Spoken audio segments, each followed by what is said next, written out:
എന്റെ റൂഹിന്റെ പാതി. രചന ആശു. അവതരണം ഷാഹുൽ മലയിൽ. Editing Faisal C M Nooncheri. എല്ലാവരുടെയും കൂടെ നിന്ന് ഫോട്ടോസ് എടുക്കുമ്പോഴാണ് ജിനു നമ്മുടെ അടുത്തേക്ക് തിരക്കിട്ട് ഓടി വന്നത്. എന്നിട്ട് നമ്മളെയും കൊണ്ട് മാറിയുന്നു. എടി നാത്തൂനെ, അവളെ കാണുന്നില്ല. ആരുടെ കാര്യം ജിനു നീ പറയുന്നേ? ഇടി പൊട്ടിക്കാളി അണ്ണാച്ചി, ആ ഷാനെ അവിടെയും കാണുന്നില്ല. അവളെ മാത്രമല്ല, അവളുടെ ഫാമിലിയും ഇല്ല. അപ്പോ അവർ രക്ഷപ്പെട്ടോ? ആ, അങ്ങനെയാ വലിയമ്മ പറഞ്ഞ്. നമ്മളിനി എന്ത് ചെയ്യും? എങ്ങനെ ഇക്കുവിനെ പറഞ്ഞ് വിശ്വസിപ്പിക്കും? എല്ലാ സത്യം അവളെ കൊണ്ട് തന്നെ പറയിപ്പിക്കാന്നല്ലേ നമ്മൾ പ്ലാൻ ചെയ്തേ. എന്തെങ്കിലും പറയടി. ഞാനെന്ത് പറയാനാ ഗോവിന്ദ? ഇനി അവനെ വിശ്വസിപ്പിക്കുന്ന കാര്യത്തെക്കുറിച്ച് സ്വപ്നത്തിൽ പോലും ചിന്തിക്കണ്ട. നിന്റെ ഇക്കു ഒരിക്കലും ഒന്നും അറിയാൻ പോണില്ല. അവരെ നമ്മൾ കണ്ടെത്താനും. എല്ലാം ഒരുവിധം ഓക്കെ ആയി വന്നപ്പോ ഇങ്ങനെയാണ്. ഇനി എന്താ ചെയ്യാ? ഛേ, ഓരോന്ന് ആലോചിച്ച് അങ്ങനെ നിൽക്കുമ്പോഴാണ് നമ്മൾ കാണാൻ ആഗ്രഹിച്ച ആളെ കണ്ടത്. ഷെയ്നു. ഷെയ്നു എന്ന് വിളിച്ചു കൂവിക്കൊണ്ട് നമ്മൾ കാജിലിനെ പോലെ അവന്റെ അടുത്തേക്ക് ഓടി. നീ വന്നോ പാക്കര? എടാ പൊട്ട, എനിക്ക് അരച്ചിൽ വരുന്നു. ദേ, എനിക്ക് മിസ്സിൽ നിന്ന് മിസ്സസിലേക്ക് ട്രാൻസ്ഫർ കിട്ടി. എനിക്ക് പേടിയാവുന്നു ഷെയ്ൻ. ആ ജാട എന്നെ കൊല്ലും എന്ന് പറഞ്ഞിട്ട് നമ്മൾ കള്ളക്കരച്ചിൽ അഭിനയിച്ചു. അവനിൽ നിന്ന് കുറച്ച് ധൈര്യം കിട്ടുന്ന വാക്ക് കേൾക്കാൻ വേണ്ടിട്ടാട്ടോ. യാ ഉദാ, സോറിഡി, യാ ദുവാ. നീ എന്തിനാ അവനെ പേടിക്കണം? അവൻ വേണമെങ്കിൽ നിന്നെ പിടിക്കട്ടെ. ഛേ, പേടിക്കട്ടെ. ദേ നോക്ക്, നീയാണ് നമ്മുടെ കുടുംബത്തിന്റെ മാനം കാക്കേണ്ടത്. അവനെ വരച്ചവരിൽ നിർത്തിക്കോണം, കേട്ടല്ലോ? ഉയ്യോ, തമാശിച്ചതല്ലയോ? ഡാ കോന്ത, ഓരോ കത്തുമ്പോഴാണോ വീഡിയോ വിളിക്കുന്നത്? എടി ബംഗാളി. വാട്ട്? സോറി എടി ലോകസുന്ദരി. ആ, അങ്ങനെ മര്യാദക്ക് പറ. ഷെയ്ൻ, നീ എന്റെ യാസിയും കൂടാൻ വരില്ലേ? വരുന്ന് ഞാൻ വിശ്വസിച്ചോട്ടെ. നമ്മുടെ പറച്ചിൽ കേട്ടിട്ട് അവൻ പൊരിഞ്ഞ കെണിയാ. നിങ്ങൾ പറ, നമ്മുടെ സാഹചര്യം വെച്ച് നോക്കുമ്പോ ഇതൊരു തമാശയാണോ? ദേ ഇങ്ങോട്ട് നോക്ക്. അവൻ നിന്നെ ഒന്ന് തൊട്ട് നോക്കട്ടെ. അപ്പൊ കാണിച്ചു കൊടുക്കാം നമുക്ക് ഈ ഷെയ്നാരാണെന്ന് അവൻ അറിയും. കൂടെ നീയും. ഉവ്വ, ഇതും പറഞ്ഞ് ഇന്ന് പോകുന്ന നിന്റെ വിവരം കിട്ടാൻ ഞാൻ ആരൊക്കെ വിളിച്ചു ചോദിക്കണം? ഇല്ലടി, ഇതങ്ങനെയല്ല. ഞാൻ നിന്നെ കാണാൻ വരും. ആ, അതൊക്കെ വിട്. പിന്നുണ്ടല്ലോ, നിന്നോടൊരു സർപ്രൈസ് പറയാനുണ്ട്. ഒന്നല്ല, വേറൊരു വലിയ സർപ്രൈസ് ഉണ്ട്. അത് ഞാൻ നിന്നോട് മനഃപൂർവ്വം മറച്ചു വെച്ചാട്ടോ. ഇപ്പൊ ഞാൻ ചെറിയ സർപ്രൈസ് പൊട്ടിക്കാം. അതുണ്ടല്ലോ, ഞാനും നിന്റെ ദുവാ. ഷെയ്ൻ എന്തോ പറയാൻ വന്നപ്പോഴേക്കും ജിനു ഇടക്കേറി വന്നു. ആഹാ, ഷെയ്ൻ വന്നു. ഏതായാലും വന്ന സ്ഥിതിക്ക് ഇക്കുവിനോട് സംസാരിച്ചിട്ട് പോയാൽ മതി. അല്ല, ഇനിയിപ്പോ ഇവളെ കാണാൻ വേണ്ടി മാത്രം വന്നാണോ? യാ, ഞാൻ ഇവളെ കാണാൻ വന്നാ. കണ്ടു, സംസാരിച്ചു. എന്നാ ഞാനങ്ങോട്ട് പോവേ. ബെസ്റ്റിന്റെ കല്യാണത്തിന് വന്നിട്ട് അങ്ങനെ അങ്ങ് പോവേ. ഞാൻ സമ്മതിക്കില്ല. നിന്റെ അളിയനോട് സംസാരിച്ചിട്ട് കല്യാണക്കുറി കാണിച്ചിട്ട് നിന്നെ ഞാൻ വിടും. അതും പറഞ്ഞ് ഞാൻ അവന്റെ കൈ പിടിച്ചപ്പോൾ ഷെയ്ൻ നമ്മുടെ കൈ പിടിപ്പിച്ചു. ദുവാ, വാശി വേണ്ട. എനിക്ക് പോയിട്ട് അത്യാവശ്യമുള്ളതുകൊണ്ട്. നിന്നെയും നിന്റെ ജാട കിട്ടിയതിനെ ഞാൻ പിന്നെ വന്ന് കണ്ടോളാം, സത്യമായിട്ടും. ഓ, ഒരു ബിസിക്കാരൻ. അവനെ നോക്കി നമ്മൾ കൊഞ്ചനും കുത്തി. നമ്മളെ തലക്കിട്ടൊരെണ്ണം തന്നിട്ട് അവൻ പോയി. ഫുഡ് പോലും കഴിച്ചില്ല, തെണ്ടി. ദുവാ, വാ പോവാ. ജിനു നിക്ക്. ഇനി എന്താ? നമ്മൾ അവളൊന്ന് അടിമുടി നോക്കി. സത്യം പറഞ്ഞു, നീയും ഷെയ്നും തമ്മിൽ ലവ് അല്ലേടി? ആഹാ, കണ്ട, അവള് ഞെട്ടി. പക്ഷെ അത് നമ്മൾ അറിയാതിരിക്കാൻ അവള് ചിരിക്കുന്നുണ്ട്. എന്റെ പുന്നാര ദുവാ, നല്ല പുളിച്ച തെറി കഴിക്കണേ. എന്റെ കൂടെ വാ. ആ, നടക്ക് നടക്കടി അങ്ങോട്ട്. അവൾ നമ്മൾ ഉന്തിത്തള്ളി കൊണ്ടുപോയി മിഷാലിന്റെ അടുത്ത് നിർത്തി. ഈ ജാടത്തിണ്ടിയാണെങ്കിൽ നമ്മളൊന്നും മൈൻഡ് ചെയ്യുന്ന പോലും ഇല്ല. ഫോട്ടോ ചോദിച്ചു വരുന്ന എല്ലാ ഗേൾസിന്റെ കൂടെ നിന്നിട്ടും ഒന്നും വിടാതെ ഫോട്ടോ എടുക്കുന്നുണ്ട്. ഇവൻ ഇത്ര പെട്ടെന്ന് നന്നായോ? അവന്റെ കോപ്രായം കണ്ട് വായും പൊളിച്ച് നിൽക്കുമ്പോഴാണ് നമ്മൾ ജിനുവിന്റെ ചാച്ചാനെ കണ്ടത്. എല്ലാവരുടെയും കണ്ണ് വെട്ടിച്ച് നമ്മൾ മൂപ്പരടുത്തേക്ക് നടന്നു. മൂപ്പരടുത്തെത്തി നമ്മൾ എന്തൊക്കെയാ കാണിച്ചു കൂട്ടിയെന്ന് നമുക്ക് തന്നെ അറിയില്ല. മൂപ്പരോട് എല്ലാം തുറന്നു പറയുന്നുണ്ട്. പക്ഷെ എന്തോ ഒരു പേടി. എന്താ മോളെ നീ ഇവിടുന്ന് കാട്ടിക്കൂട്ടുന്നേ? നിനക്ക് എന്നോട് എന്തെങ്കിലും പറയാനുണ്ടോ? നമ്മൾ പ്രതീക്ഷിച്ച ചോദ്യം. ആ, അത് പിന്നെ ഉസ്താദെ, എനിക്കൊരു കാര്യം. ഞാൻ മിഷുവിന്റെ ചാച്ചനാ, അതുകൊണ്ട് മോളും എന്നെ അങ്ങനെ തന്നെ വിളിച്ചാൽ മതി. നമ്മൾ മൂപ്പര് നോക്കി ഒന്ന് പുഞ്ചിരിച്ചിട്ട് ധൈര്യമായിട്ട് കാര്യം അവതരിപ്പിച്ചു. ഈ കല്യാണത്തിന് സമ്മതിക്കേണ്ടി വന്ന കാരണവും ഷാനിയും ഫാമിലിയും ചെയ്തതല്ല. എല്ലാം കേട്ടിട്ട് മൂപ്പര് നമ്മൾ തന്നെ നോക്കുന്നുണ്ട്. ഇത്ര വലിയ സത്യം പറഞ്ഞിട്ടും മൂപ്പര് ഞെട്ടിയില്ലല്ലോ. അതിനെക്കുറിച്ച് മോളിനി ചിന്തിക്കണ്ട. നടക്കേണ്ട നടന്നു. പടച്ചോന്റെ കിതാബില് മോളുടെ പേരിന്റെ കൂടെ ഞങ്ങളുടെ മിഷുവിന്റെ പേരായിരിക്കും. അതുകൊണ്ടാണ് ഇന്ന് ഇങ്ങനെയൊക്കെ നടന്നത്. പക്ഷേ ചാച്ച, മിഷു അവനൊരിക്കലും എന്നെ അംഗീകരിക്കില്ല. എനിക്കും അതിന് പറ്റുമെന്ന് തോന്നില്ല. മിഷുവിന്റെ മനസ്സിൽ ഷാനക്ക് മാത്രമായിരിക്കും സ്ഥാനം. അതുകൊണ്ട് ചിലപ്പോ ഞങ്ങൾക്ക് പിരിയേണ്ടി വരും. മോളെ, നീ ആദ്യം ഞാൻ പറയുന്ന കേൾക്ക്. ഒരുമിച്ചുള്ള ജീവിതം തുടങ്ങുന്നതിന് മുമ്പ് തന്നെ പിരിയുന്നതിനെ കുറിച്ച് ചിന്തിക്കുക പോലും ചെയ്യരുത്. നിങ്ങൾക്ക് പരസ്പരം മനസ്സിലാക്കാൻ കുറച്ച് സമയമെടുത്തെന്ന് വരും. കാരണം നിങ്ങളുടെ രണ്ടിൻ്റെയും സാഹചര്യം അങ്ങനെയാണ്. എന്നാലും മോളൊരു കാര്യം ഓർക്കണം. ഇപ്പൊ മോള് ഞങ്ങളുടെ മിഷുവിന്റെ പാതിയാണ്. അവൻ മഹറണിച്ച പെണ്ണ്. മരണം വരെ അതങ്ങനെ തന്നെ ആയിരിക്കണം. അവനെ മാറ്റിയെടുക്കാൻ മോൾക്ക് കഴിയണം. ഷാനെ അവൻ എന്നേക്കുമായിട്ട് മറക്കണം. അതിന് ഈ ചാച്ചന്റെ എല്ലാ സഹായവും മോൾക്കുണ്ടാവും. ഇതൊന്നും ഒരിക്കലും നടക്കുന്ന കാര്യമില്ല നമുക്കറിയാം. എന്നാലും നമ്മൾ സമ്മതിച്ചു കൊടുത്ത് സ്റ്റേജിലേക്ക് കയറിപ്പോയി. ഇനി മുമ്പോട്ടുള്ളത് എന്ത് എങ്ങനെയെന്നൊന്നും നമുക്കറിയില്ല. എന്ത് തന്നെയായാലും ഈ ദുവ ശരിക്കും ആരായിരുന്നെന്ന് അവൻ അറിയും എത്രയും പെട്ടെന്ന് തന്നെ. ഫംഗ്ഷൻ മുടിച്ച് ഞങ്ങൾക്ക് വീട്ടിലേക്ക് വിട്ടു. ഇവിടുന്ന് പോകുമ്പോൾ നമ്മൾ ആരായി നിന്നും തിരിച്ചു വരുമ്പോൾ ആരായി എന്നും നമ്മൾ ഹാളിൽ ചിന്തിച്ചുകൊണ്ട് നിന്നപ്പോൾ ഒരുത്തൻ നമ്മളെ അടുത്തേക്ക് കലിപ്പിൽ വന്നിട്ട് നമ്മളെ കൈ പിടിച്ച് വലിച്ചുകൊണ്ട് മുറിയിലേക്ക് കൊണ്ടുപോയി. അതും ആ സ്റ്റെപ്പിലൂടെ. സാരി ആയതുകൊണ്ട് നമുക്ക് ശരിക്കും നടക്കാൻ പോലും പറ്റിയില്ല. മുറിയിലെത്തിയതും അവൻ ഡോറ് വലിച്ചടച്ചു. പകച്ചു പോയി നമ്മൾ. ലാ ഹൗല, സിംഹത്തിന്റെ കയ്യിലാണോ ഈ പൂച്ചക്കുട്ടിയെ പിടിച്ചു കൊടുത്തേ? നമ്മൾ ഞെട്ടി പുറകിലേക്ക് പോയി ചുമലിൽ തട്ടി നിന്നപ്പോൾ അവൻ നമ്മുടെ അടുത്തേക്ക് വന്നിട്ട് കൈ പിടിച്ച് തിരിച്ചു.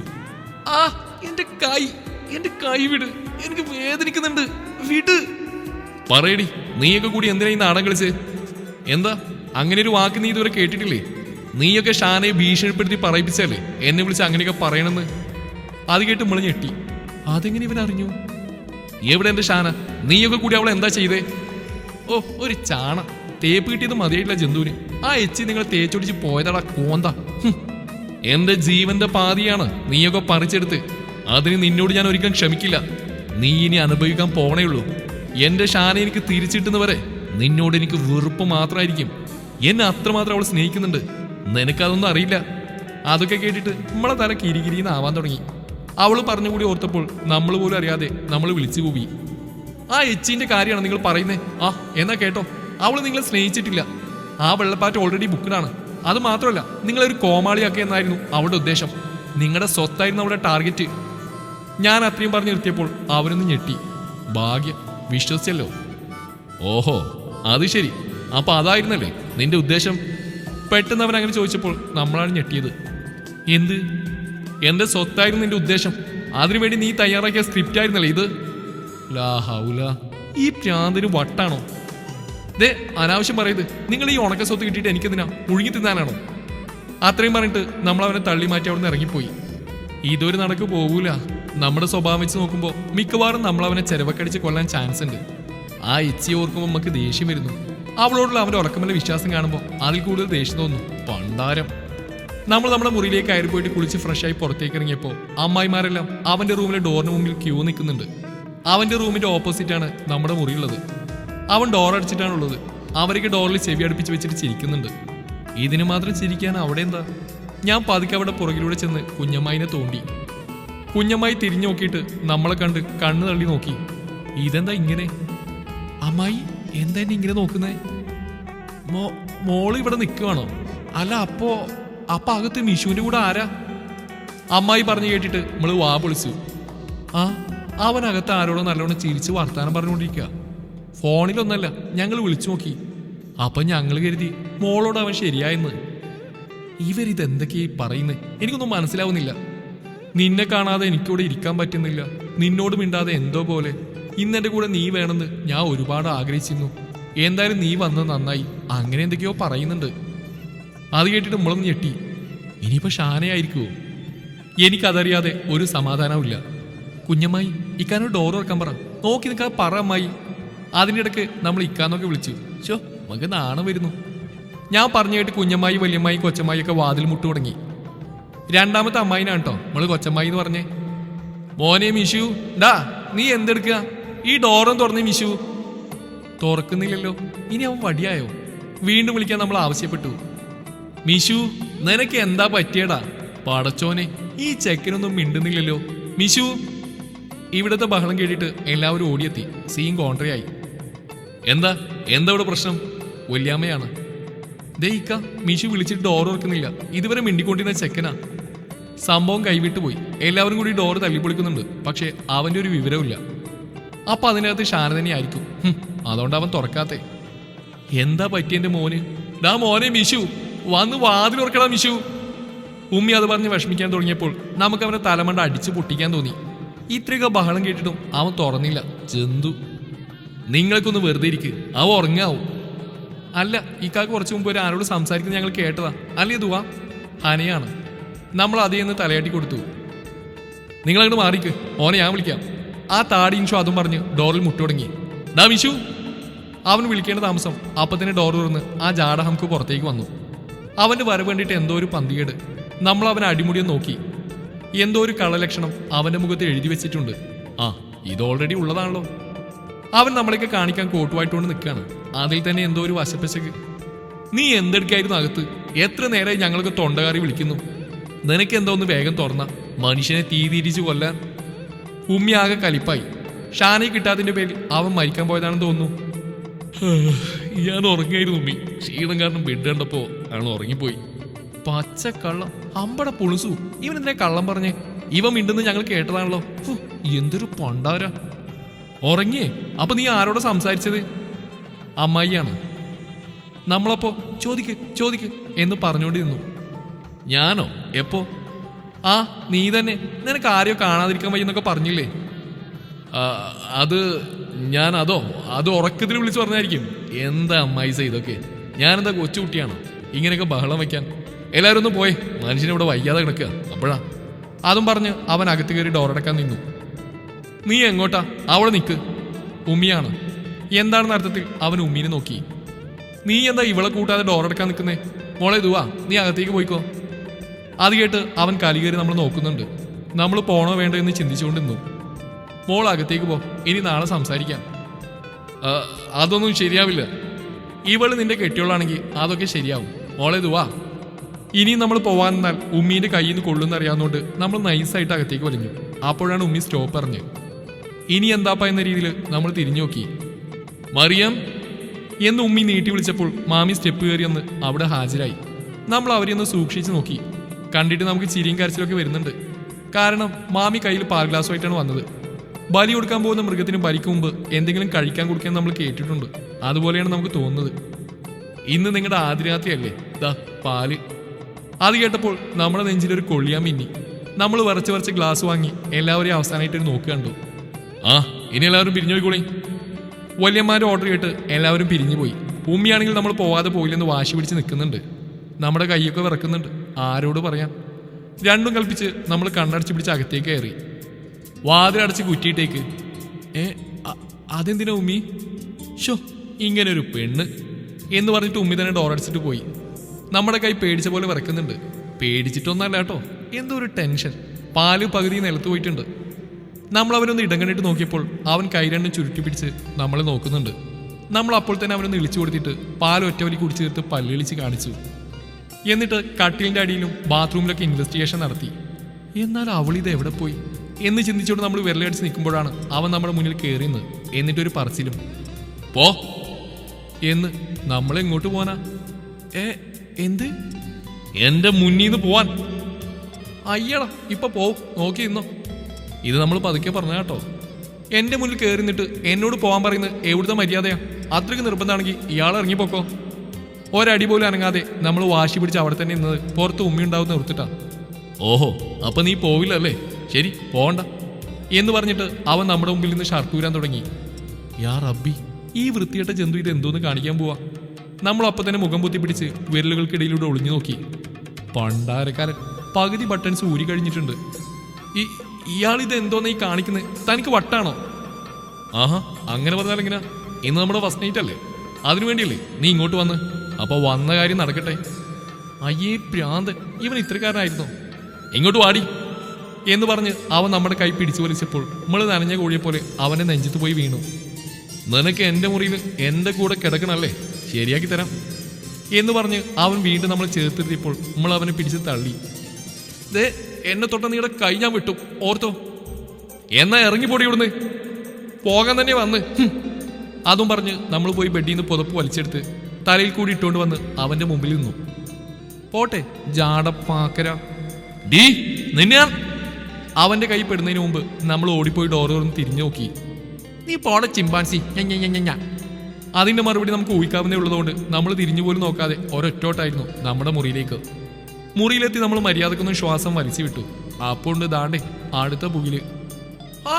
അല്ലോ ഉമ്മി, ഇക്കു, മാമ, കള്ളൻ കള്ളൻ, ആരെങ്കിലും ഓടിവായോ? ലാ ഹൗലവല. നമ്മുടെ കോലം കണ്ടിട്ട് ജിനു പൊരിഞ്ഞ കാറ്. നമ്മൾ അപ്പം തന്നെ ഓടിപ്പോയി ഓള വാപുത്തി. ഈ പട്ടി, ഇത് ഞാനടി തുവാ, ഇത് നോക്ക്, കണ്ട. നമ്മൾ പുതപ്പ് നിലത്തിട്ട് ഓൾക്ക് ഇളിച്ചു കൊടുത്തു. നീയോ? പേടിപ്പിച്ച് കൊന്നല്ലോ തള്ളേ. അല്ല, നീ എന്തെവിടെ? അത് ശരി, ഞാനെന്താ ഇവിടെ നിന്നോ? This is my room, my bed. ഇറങ്ങിപ്പോടി ഷാവുമേ. ഓ പിന്നെ നിന്റെ റൂമേക്ക് അങ്ങ് പണ്ട്. ഇപ്പൊ ഇത് എന്റെ റൂം. സോ മര്യാദക്ക് ഇവിടുന്ന് ഇറങ്ങിപ്പോയിക്കോ. നിന്നെ ഇവിടുന്ന് പറഞ്ഞു വിട്ടു നിന്റെ കെട്ടിയോന്റെ റൂമിലേക്ക്. കെട്ടിയോനോ? ദേ എന്നെ കൊണ്ടൊന്നും പറയിപ്പിക്കരുത്. അവൻ എന്നെ എന്താ ചെയ്തെന്ന് എനിക്ക് അറിയോ? അയ്യേ പൊടി തെണ്ടി. എടി അലവരാതി, അങ്ങനെയല്ല. അവന് ഞാൻ റൂമിൽ നിന്ന് ഇറക്കി വിട്ടു. ഇനി അങ്ങോട്ട് പോയാൽ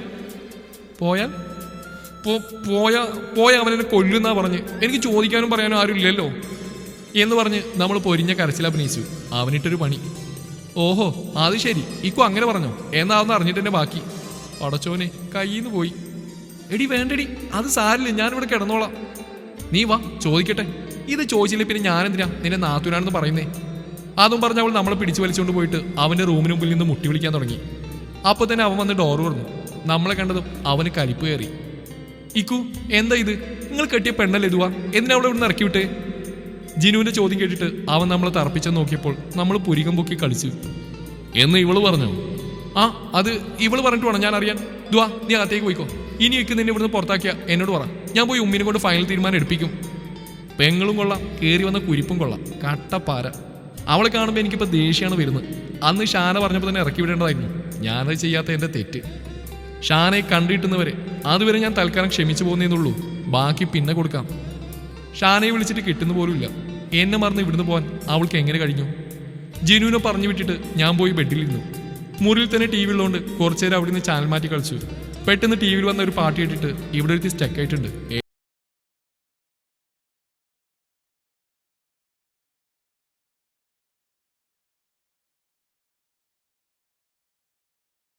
ചിരിക്കാൻ തുടങ്ങി. ചിരിച്ചിരിച്ച് അവളവിടെ കിടന്ന് ഉരുളുന്നുണ്ട്. കലിപ്പ് കയറി ഞാൻ അവളുടെ അടുത്തേക്ക് ചെന്നു. എന്നെ കണ്ട് അവളുടെ ചിരി സ്വിച്ച് ഓഫ് ചെയ്ത പോലെ നിന്നു. എന്താടി ഇപ്പൊ നീ ചിരിക്കുന്നേ? അതിന് മറുപടിയായിട്ട് അവളെന്നെ തുറച്ചു നോക്കിയിട്ട് പോയി ബെഡിലിരുന്നു. എന്നിട്ട് എന്നെ പുച്ഛിച്ചിട്ട് അവൾ പുതപ്പ് തലയിൽ കൂടി വലിച്ചിട്ടു. ആഹാ നീ അത്രക്കായോ? ഇതും പറഞ്ഞ് ഞാൻ അവളുടെ അടുത്തേക്ക് ചെന്നപ്പോൾ അവൾ പെട്ടെന്ന് ഞെട്ടി ഒരൊറ്റ എണീക്കലായിരുന്നു. എന്താ കാരണം? ടി വിയിൽ പാട്ട് മാറി. ഇപ്പൊ പാടുന്നത്